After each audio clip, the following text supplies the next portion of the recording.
Plane numbers भी है, इस वजह से आप बिल्कुल तो समझते हैं कि इंशाल्लाह जब ये 50% से ज्यादा कार्ड एकदम हम वर्करों को कब तक आप जलील करते रहेंगे?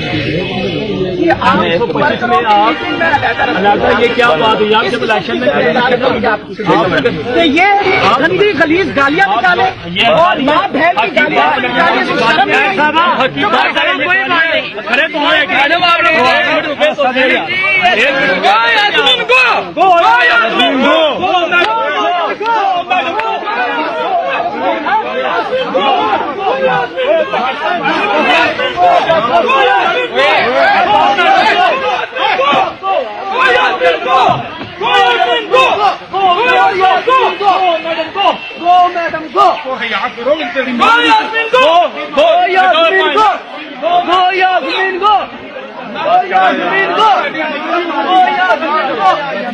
मैं ਤੁਹਾਨੂੰ ਰਿਕਵੈਸਟ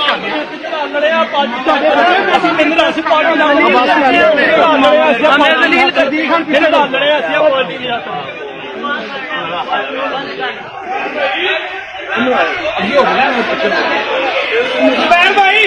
जुबैर साहब, जुबैर भाई,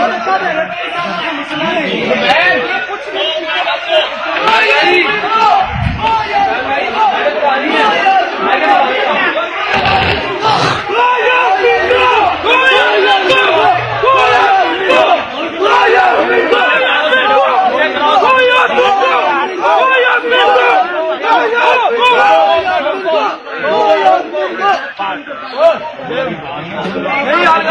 वर्कर को